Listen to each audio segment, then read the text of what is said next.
Hey, sometimes Agile can be a real grind, right? Especially, well, it can a bunch of ways you could make it a real grind. You could have no program increments, and then it's just a death march of sprints.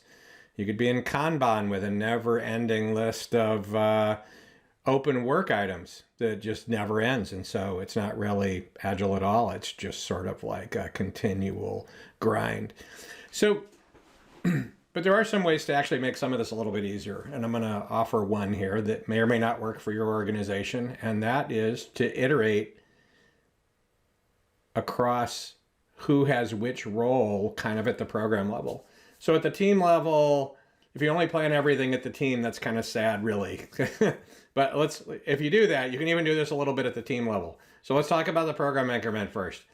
If I had a couple teams here, so in this case, I have 4 teams, each with a senior technical lead, or it could be a business analyst or something else.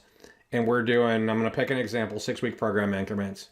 And what I'd like to do is not make it a total grind for people that when they move into a role, they don't get to work on anything they like working on, or they feel a ton of pressure because they actually need to manage a whole bunch of this. So some people really like that. It's no big deal.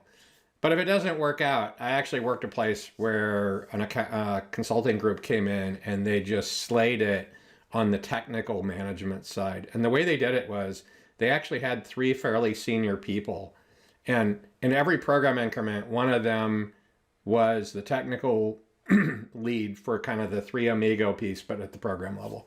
So if there was architecture that needed to be driven or designs that needed to be pushed through, or cross communication with other teams that needed to be worked on, or sizing or something like that for bigger features inside of a program increment, then one individual took that role, right? There's usually a lead. There's a business lead, product lead, technical lead, right? You have the Agile lead.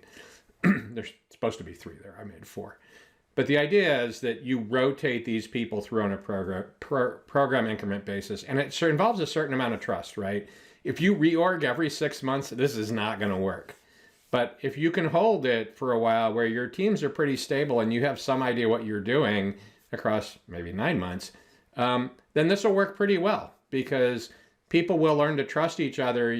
And some of the team members are going to know which program they're going to be up for. They'll start doing some pre-planning that wouldn't have been possible otherwise.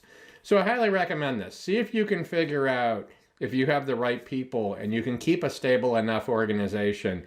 You may be able to iterate across some of the roles on a rolling basis and keep people fresh and keep the velocity up.